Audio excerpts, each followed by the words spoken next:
Genius Kids.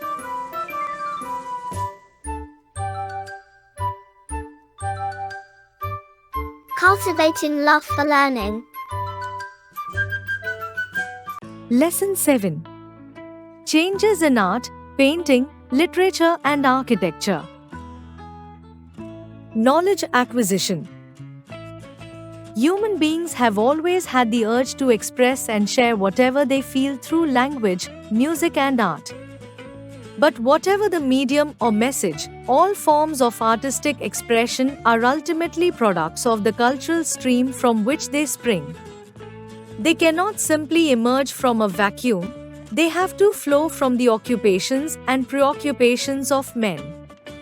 The kaleidoscopic art scene on the Indian subcontinent is a reflection of the enormous impact of a series of new influences. Indian art and culture has absorbed outside impacts by varying degrees and has become richer for the exposure. This cross-fertilization between different art streams converging on the subcontinent produced new forms that, while retaining the essence of the past, succeeded in integrating selected elements of the new influences. In other words, through the study of the history of art we can know about our past. This not only helps us to reconstruct history more accurately, it also tells us how and why various developments took place from time to time within the socio-political framework of our society. Research into India's past. The revival of interest in the culture of ancient India arose through the work of Sir William Jones, who held a high post under the company. He founded the Asiatic Society of Bengal in 1784 with an aim to research India's past. Due to these efforts, the people of India began to overcome the demoralizing effects of colonial hegemony. They began to realize that their ancestors had great achievements to their credit.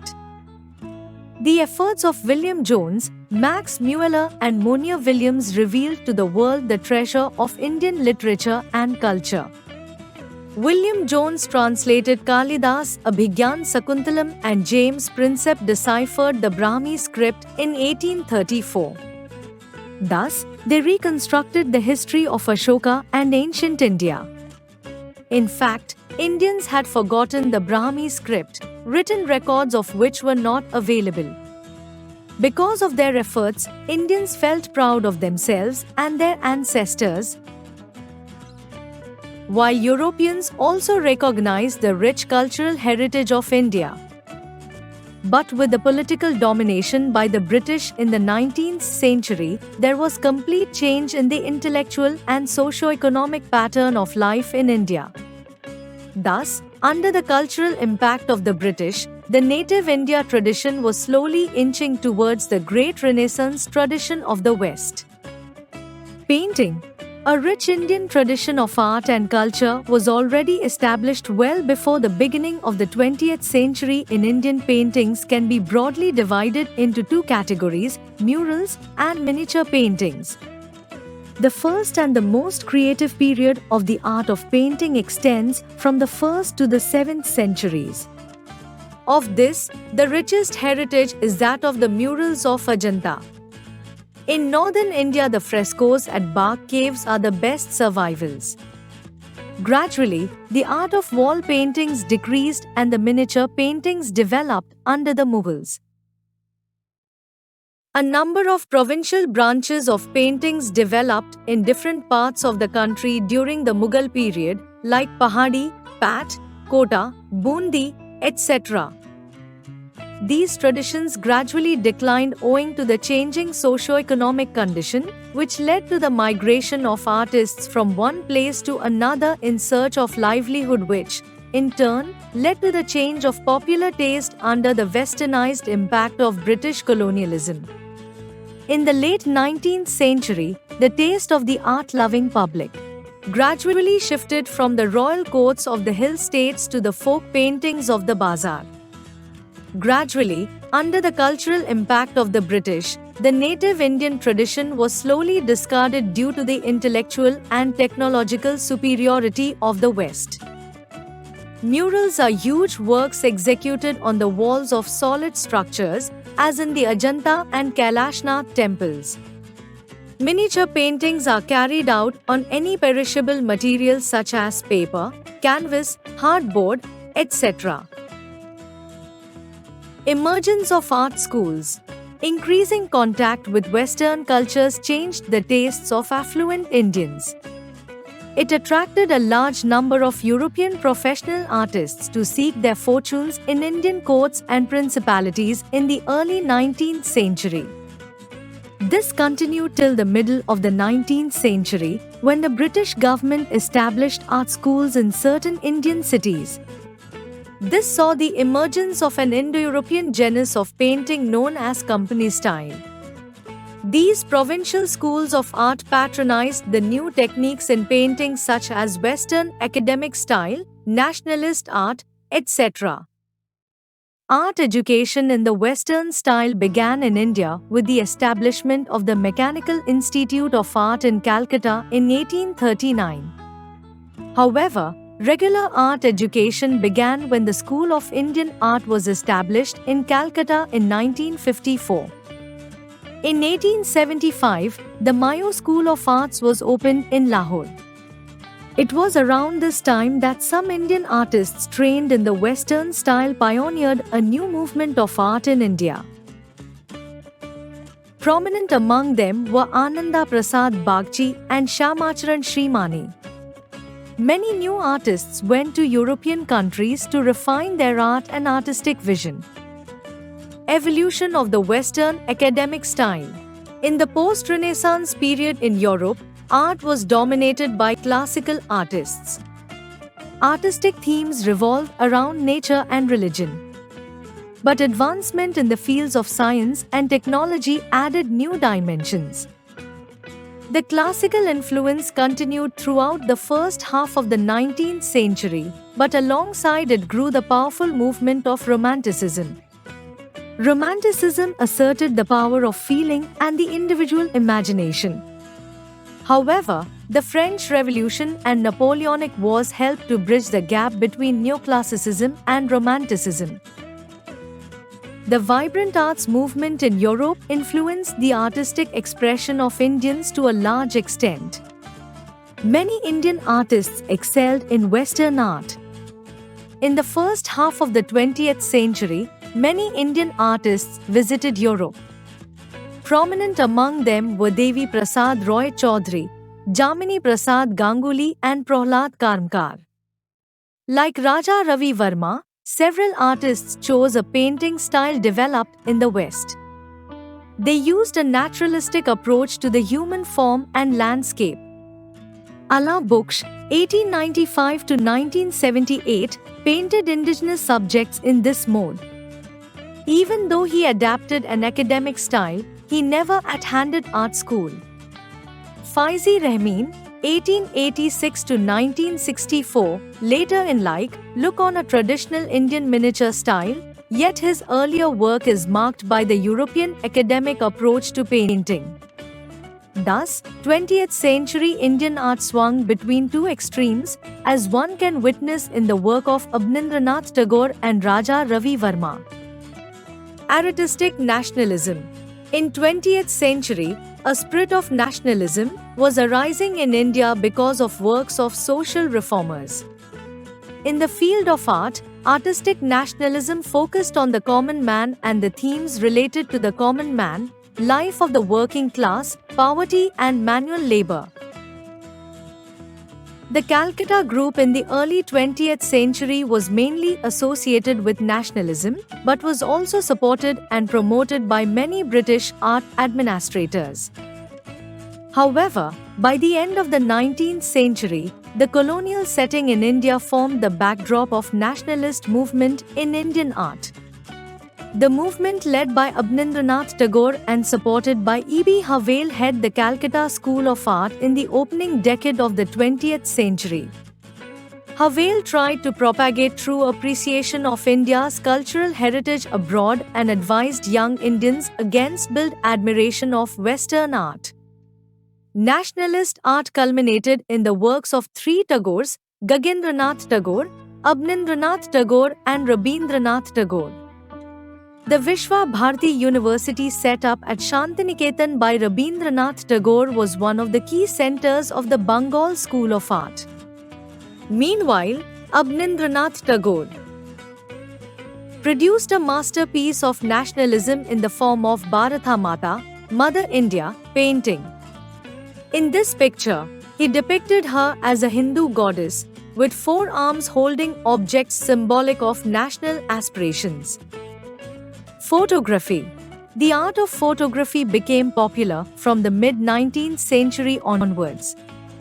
Now, a camera was available to do the job perfectly. Soon this new version of artistic creation reached India. Many Indians took keen interest in photography, such as Maharaja Birchandra Manikya of Tripura, Maharaja Savai Ram Singh II of Jaipur and Lala Deen Dayal. Their photographs were mainly depicted courts, women, notable Britishers and British and Indian patrons. Lala Deen Dayal was appointed as court photographer of Viceroy Curzon in 1884. Through photography, he portrayed notable events of the courts and the architecture of new palaces. Performing art, music and dance. The oral tradition of passing on knowledge from one generation to next, Guru Shishya, is very much alive even today. Music and dance. Other aspects of culture also witnessed the same signs of growth and synthesis as visible in architecture, painting and literature. The music and dance of India developed a very rich variety on the foundations laid in ancient times. The earliest tradition of Indian music can be traced back to the Vedas, which prescribed the pitch and accent for the chanting of ancient hymns. The earliest known treatise of Indian music, dance and drama, Bharata's Natya Shastra, is as old as 2nd century BC. The musical terminology that we use today is mostly derived from this treatise. Indian music, both vocal and instrumental, developed with 7 basic notes and 5 others. Different string, wind and drum instruments were invented later. India's music is based on the combination of vocal and instrumental music along with dance. And a combination of these 3 is called Sangeet, which makes a performance complete. Before 13th century, Indian music was fundamentally a single type of musical form. But with the invasion of the Mughals, the music of North and Central India, Hindustani music, blended with the Mughal musical influences of Arabia and Persia, whereas the Carnatic music of the South remained free of external influence. Indian music has continued to evolve and develop through the centuries. The Turkish invasion brought Sufi influence on Indian music. Akbar's reign witnessed the emergence of Darbar Sangeet. Tansen, born Ramtanu Pandey, was a legendary vocalist, instrumentalist and composer of Akbar's time, who influenced the Hindustani classical music in major way. The beginning of the 19th century saw the inception of musical forms like Khayal and Thumri. The early 20th century witnessed the first music college named Gandharv Mahavidyalaya in 1901, established by V.D. Paluskar. V.N. Bhatkhande pioneered the introduction of an organized musical system reflecting current performing practices. A number of musical schools, gharanas, developed in North India, Hindustan. The Patiala Gharana of Punjab has been one of the most influential schools. There was Ali Bucks in the early 20th century, followed by his son Bed Ghulam Ali Khan. They handed over the mantle to Rashid Khan in the 1990s. While Abdul Karim Khan created the Kirana Gharana in the early 20th century, Alladia Khan matched his feat with his Atrauli Jaipur Gharana. India has had a long tradition of dancers and dance styles since the ancient period. The story of Indian dance is there for all to see in the temple structures of ancient and medieval times. The image of Shiva as Nataraja, the king of dancers, illustrates the influences of dance on the life of Indians. Classical dance is bound by rigid rules and strict discipline. There are a number of classical dance forms in India. Each dance form represents the ethos of a particular region or a population group. Some of the popular classical styles are Bharatanatyam, Tamil Nadu, Kathakali and Mohiniyattam, Kerala, Odissi, Odisha, Kathak, Uttar Pradesh, Kuchipudi, Andhra Pradesh, and Manipuri, Manipur. The themes of Indian dance are derived from Indian mythology, legends, and classical literature. Indian cinema. Theatre in India is as old as music and dance. However, while classical theatre is limited to a few places, every region has its own form of folk theatre. Technically, cinema is nothing but theatre transformed by technology. This history of Indian cinema goes back to the last decade of the 19th century. In 1896, cinema came to India with the screening of a silent short film of Lumiere Brothers at the Watson Hotel, Bombay. Later, Hiralal Sen began filming scenes of theatre productions at the Classical Theatre in Calcutta, Kolkata, with Indian cinema firmly on the road to commercial production. The first feature film, Pundlik, by N.G. Chitre and R.G. Tony was a great success. Raja Harishchandra, the first full-length Indian feature film, was produced by Dada Saheb Phalke in 1912. In 1931, Alam Ara made cinematic history, being the first Indian film with a soundtrack. The year 1918 witnessed the screening of the first regional feature film, made in Bengal and in South Indian language. Do you know? Dada Saheb Phalke is known as the grand old man of Indian cinema. Literature. The 19th and 20th centuries saw the maturing of Indian literature. Earlier, it was confined to religion and mythology. Most of it was not related to the present. Now literature adopted secular and national themes. The individual became important and his day-to-day problems and struggles became the central theme of the literary works of this period. New forms of writing such as novels, short stories, dramas and essays became popular. Since patriotism, nationalism and social reforms were the prevailing social preoccupations, these reflected in the literature. Raja Ram Mohan Roy, Ishwar Chandra Vidyasagar, G.H. Deshmukh, Sri Narayana Guru were powerful writers who wrote influential books and edited journals in their respective languages. Though Bhartendu Harishchandra pioneered modern Hindi literature, it is Munshi Premchand who is credited with introducing realism in Hindi prose by focusing on the social issues of the day. His works had a far-reaching effect on the popular imagination. With the impact of European languages and culture after the mid-19th century, Indian writers were influenced by the classical themes of Western thought like humanism, freedom, individualism, etc. However, nationalism was the main driving force for the 20th century Indian writers. They played an important role in arousing national consciousness. Bankim Chandra Chatterjee and Rabindranath Tagore in Bengali, Lakshmi Nath Bejbarua and Hemchandra in Assamese, Vishnu Shastri Chiplankar and Hari Narayan Apte in Marathi, Subramaniam Bharti in Tamil, Kumaran Asan and Valathol K. Venkatappa Govda Putpa in Kannada, Altab Hassan Ali and Muhammad Iqbal in Urdu and Premchand in Hindi were prominent. Premchand's inspiring prose supported the cause of Hindu-Muslim unity. Poetry also flourished during this period. Rabindranath Tagore composed the national anthem, Jana Gana Mana. Rabindranath Tagore got the Nobel Prize for Literature in 1913. The national song Vande Mataram was composed by Bankim Chandra Chatterjee, while Sare Jahan Se Acha by Muhammad Iqbal continues to stir our heartstrings. Do you know? Some of the languages spoken in ancient India which had rich literary tradition have become extinct. Example Pali. Growth of the Indian press. Print media played a crucial role in reflecting the social, political, and economic conditions of a nation.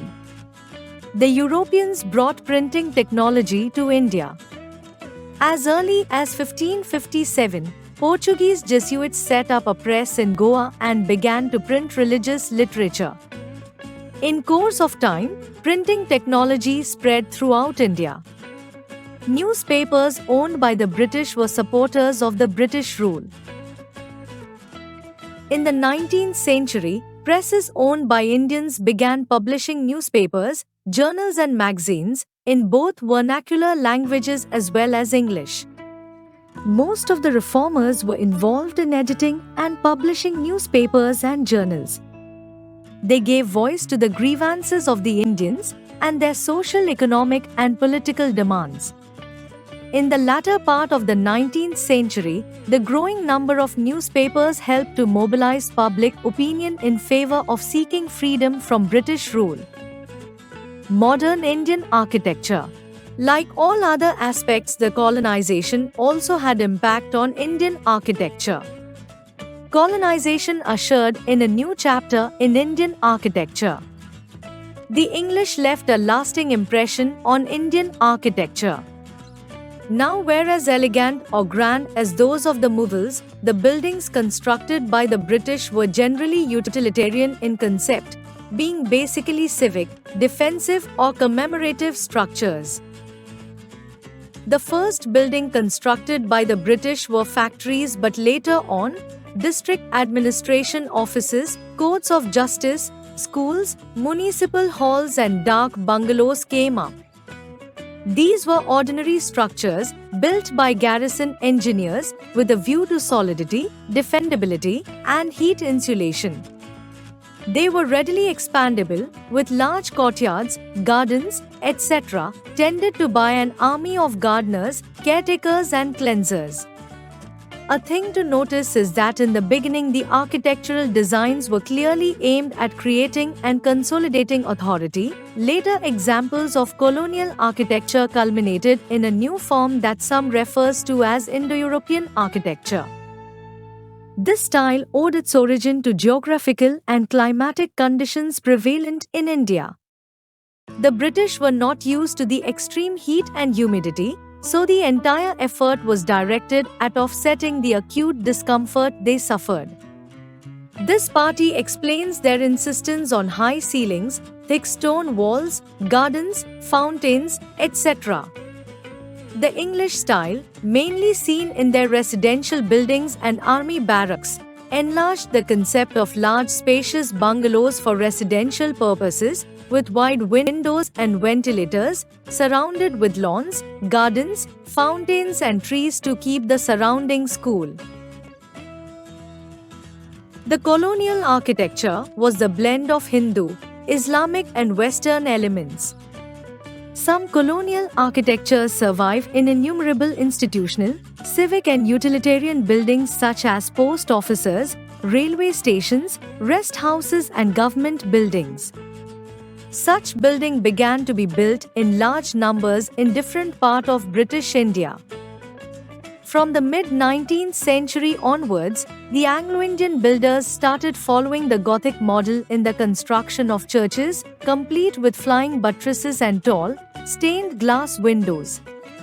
Style heavier than Gothic were frequently employed. Some examples of these are the Mutini Memorial Church at Kanpur and the Last Garrison Church in New Delhi. The classical and Baroque style took the innovation in architecture even further. Walter Carnwell's Calcutta General Post Office is its best example. When it ran out of ideas or stopped responding to imperatives, it lapsed into aggressive imitation. One can see INT Victoria Memorial, where William Emerson bravely but foolishly tried to imitate the Taj Mahal, in material if not in form. Case study: Mumbai. Mumbai originally consisted of 7 islands on the west coast of India that were part of the Mauryan Empire under Ashoka. After his death, these islands passed into the hands of various Hindu rulers until 1343 when the Muslim ruler of Gujarat took it over.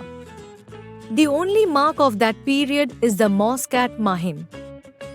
In 1534, the Portuguese, who already controlled many important trading centers on the western coast, such as Panji, Daman, Diu, took Bombay by force of arms from the ruler of Gujarat. This led to the establishment of numerous churches. After 128 years, the islands were given to the English King Charles II in dowry on his marriage to Portuguese Princess Catherine of Braganza in 1662. In 1668, the islands were acquired by the English East India Company on lease from the Crown. The shifting of the East India Company's headquarters to Bombay in 1687 led to the development of the city. The docks of Bombay speak volumes of the city's industrial development. The first railway line in India was laid from Bombay to Thane in 1849. Bombay was one of the first cities in India to have newspapers. There soon developed a mixed culture of Parsis, Christians, Muslims, etc. In painting and literature of this city, the impact of these various communities has been very prominent. World-famous painters Tayyab Mehta and M.F. Hussain belong to member. In performing arts, this city has no comparison. Prithvi Theatre was established by veteran actor Prithvi Raj Kapoor. Its first play was Kalidasa's classic Shakuntala.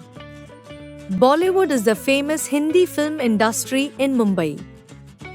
The architecture of Mumbai reflects a deep impact of colonial architecture. Sir Gilbert Scott's buildings, such as Bombay University, were significant products. Other remarkable landmarks produced during this phase were William Emerson's Crawford Market, the Bombay High Court and the Victoria Terminus, now Shivaji Terminus. New architecture in Mumbai. Afghan Church, also known as the Church of St. John the Evangelist, it was built by the Britishers to commemorate victory in the First Afghan War of 1838. Gateway of India. The most popular monument of Bombay was constructed to commemorate the visit of British King George V in 1911. It was opened in 1924 by the Viceroy, the Earl of Reading. The monument has great historical significance because the last British troops that sailed for England left through this gateway. Victoria Terminus Chhatrapati Shivaji Terminus. The monument is the best specimen of colonial architecture in India. It was built in 1888. It looks more like a cathedral than a railway station. It is a UNESCO World Heritage Site. Case study: Chennai. The Vijayanagar Empire ruled the extreme south for over 2 centuries from 1350 to 1565. The 16th century witnessed the arrival of the Portuguese, followed by the Dutch trading companies. By 1612, the Dutch established themselves in Pulicat to the north. Modern Chennai grew out of a small village when in 1639 a fishing hamlet called Madraspatnam was selected by the early English merchants of the East India Company as a site for the settlement. It was founded in 1639 on land given by the Raja of Chandragiri, the last representative of the Vijayanagar rulers of Hampi. They built a small fort at a fishing settlement in 1644, and a town, which subsequently came to be known as Georgetown, came up in the areas of Fort Street. George. In the latter half of the 18th century, Madras became a famous colonial center. The British constructed ports initially for trading purposes, and later converted it into a naval base.